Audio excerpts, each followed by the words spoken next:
Nice truck spent. This is the Emblem Club's work. The Emblem Club that I did not even know still existed. Not only exists, but adopted this cemetery and put in a new flagpole and a bench. And did a bunch of landscape maintenance.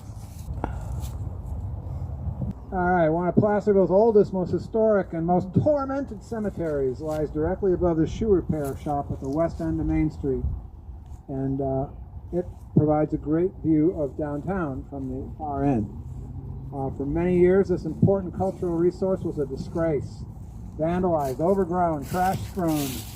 The cemetery has a long, long history of abuse. As far back as the late 1860s, conditions were so bad that the local fraternal orders formed Placerville Union Cemetery that you drove through and moved their loved ones out of here over there. Numerous restorations and cleanups were conducted over the years, but lacking any sustaining stewardship, the cemetery has always returned to dereliction. In recent years, the homeless situation exacerbated the problems, of course. That all changed when the Placerville Emblem Club approached the city of Placerville in 2023 and asked if they could adopt this place. Now, the Emblem Club placed that flag, the prior flagpole there. I'd always seen that plaque, but just assumed that the Emblem Club was some, vestige of the past. But it turns out they're not. They started out as the Ladies Auxiliary of the Elks Club, and then they evolved into this their own fraternal order, like whatever female fraternal orders are called, and they're alive and well, operating out of the Elks Club, and they're just great ladies. So they approached the city and asked if they could clean it up. A few liability release forms later, they got the green light. They did an initial weed chopping, and the volunteers came out with their husbands and did some landscape work, but they didn't know what to do about all the busted headstones laying around here in pieces.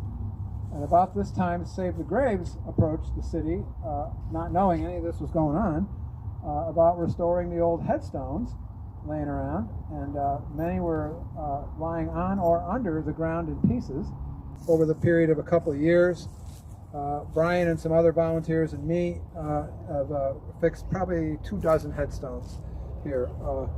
Some of them, like that one right there, was completely subterranean. We just ran around and probed and found as many pieces as we could, and tried to put it back together that way. Came out here the day we were cleaning headstones, and he had, duct taped a screwdriver on the end of a pole. And that guy must have poked out here for an hour and a half. It's like, you told me there was stuff under the ground. Where are they? And finally, he found one. I was so relieved. Anyway, Brian dug it up. The pictures here, and the thing, it was the Fuller brothers, two brothers that died in the 1850s. It's now, when we walk down, we'll take a look at it down there. It's standing proudly, and Greg Pease is really proud of his discovery. Again, there's still some things to do here. Everything, and we're going to try to train some folks, so anybody that's interested in getting involved, everything is strict conservation standards, and the work is profoundly gratifying. The last story I have on this is we at Save the Graves, our big October theatrical event. I am I have my own stage. It's not theatrical. My stage is just presentations about whatever I feel like, which is nice. So the first year I just did 8 presentations all day, and the second year I realized that listening to me talk all day is not as you guys can now attest, it's not the best. So I got other people to talk about the work they were doing in the cemeteries, and I got the Emblem Club to come in and tell the story of the restoration of this place. It all went good, and I actually got the head of the Emblem Club up and did a short little 3-question interview with her with softball questions, which I gave her in advance and everything. And the third question was, what's next? And she said, oh, well, there's all these tree problems, and the bids we're getting are $20,000 or $30,000, and we can't afford anything. And we don't know anything about fundraising, and I don't know what's going to happen. Terrible. End of presentation. Well, this kid that I knew in a completely different context walks up and says, "Hey, Mike, remember me? I'm Austin." And he's got this new baby and this new wife. He says, "I just started a tree company. I think I can take care of those trees for you."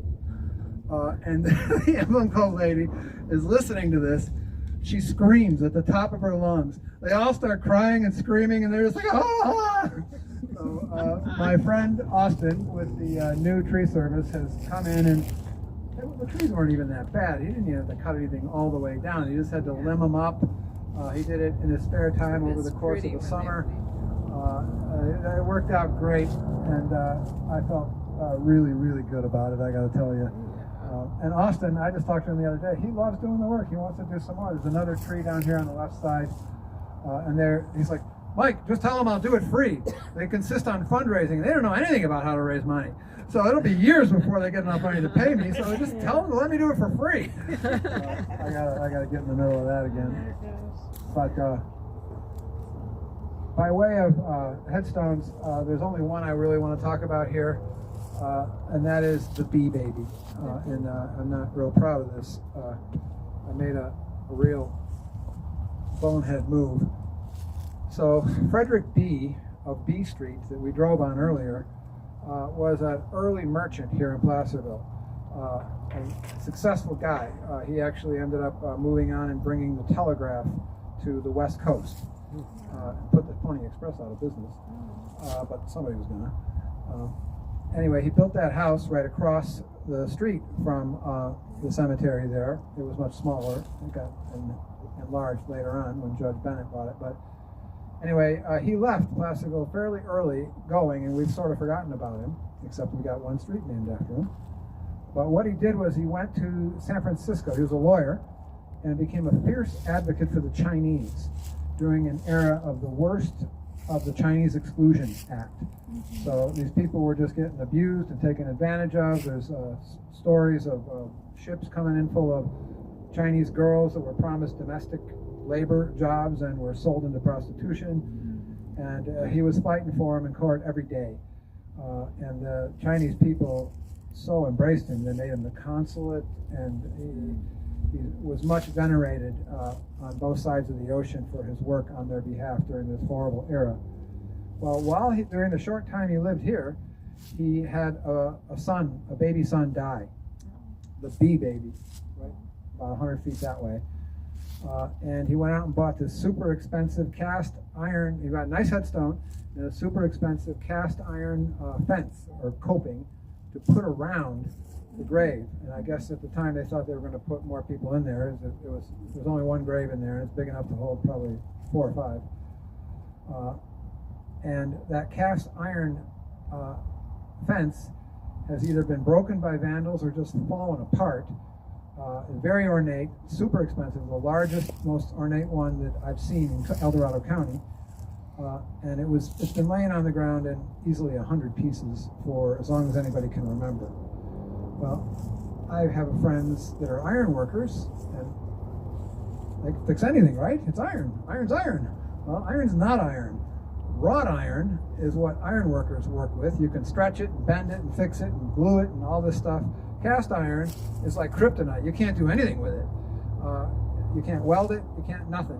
What you can do is replace it by recasting it. So I took all that out because I didn't even know how the pieces went together. Took them all, and they lived in our driveway for several months. And I finally figured out what the pattern is, put it together enough, stapled them all onto a big piece of plywood, and took it to the only forge in the region to get an estimate. And they want $17,000 if and when, and they're not even sure they could cast anything this ornate, and they're not sure that it wouldn't just break again in the cold weather. So what's on the list to do for this year is to make an interpretive sign about the bee family, another one about this fence with some semblance of the pieces so that you could at least see the pattern that was there. But the cardinal rule is You don't drag something out of a cemetery thinking you can just fix it and bring it back until you know you can fix it and bring it back. Because basically what little of it there was standing is now gone. So that's my confession for the day, and that's it. At this point, I'd like to take a little stroll around here, and I'll point to some stuff, some work we've done, and also to some historic headstones. Cheryl, you got that thing? Yeah. All right, yeah, question. Yeah, what do you think that is? Well, from that quarry that we went to, yeah, we got some Indian Diggins marble here. Highly likely. There was a little bit of a little bit of blue streaky marble from Vermont. This is the one that was underground for a long time. So you can see that these were our early days of gluing them back up. So we were debating whether to fill all the gaps, and there's a lot of decisions that were made here. This is a military section right here. And my headstone mechanic, Brian, is a veteran and a fierce veteran advocate, so that's where he started his work.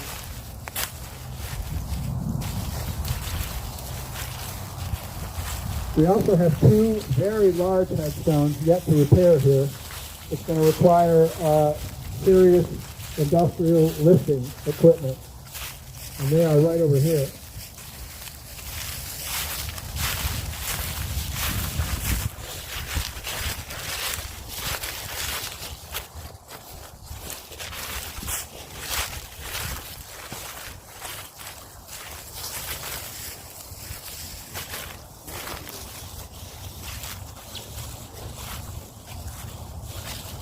So this is definitely Indian Diggins marble here. It's got Aitken carved on it, and he is the guy that discovered the quarry.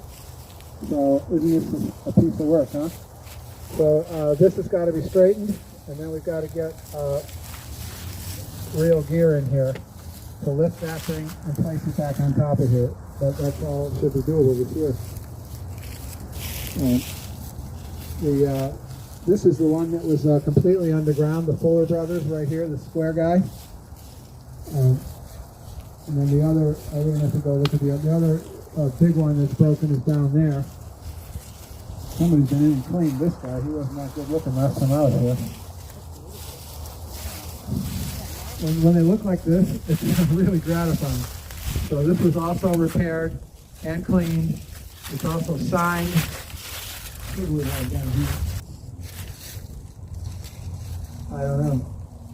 I don't recognize that signature. There's a little investigation. But the nice thing about this expensive biological cleaner is it continues to work. When we cleaned this, it was brown. And now, look at it. It's pretty cool. But it's nice when we can stand them back up like this.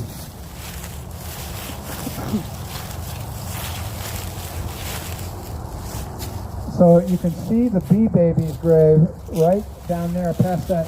There's a tablet there that's repaired. Right behind it you see two iron posts. And the headstone between them is the bee baby.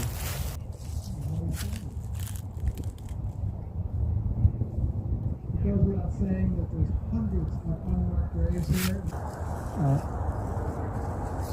And just a bunch of signed ones, a bunch of very historic ones. Several have been placed in concrete. Brian hated that too. The hardcore preservationists don't like the setting in concrete. They argue that the concrete and the limestone don't agree with each other. They don't move similarly and won't last forever. But in an era when there was no other way to preserve these things, I'm actually okay with it. And a lot of them seem fine. Here's one right here, actually. For years, he just picked ones that he thought were particularly historic. And the guy had great taste. Look at this one. Aitken. Look at the work on that. Gorgeous. Absolutely gorgeous. And it's thin. We tried to glue it and stand it back up. Yeah, it'd be tough. Look at our website. Sign up to get on our mailing list, and we'll send you fun things to do. And you can support our work, and we could use a couple more hands tomorrow at El Dorado Cemetery. drilling in these little section signs. It's not hard work, but many hands, you know. And there's the tree problem that Austin wants to fix. There's some firewood there, baby. Look at that. But yeah,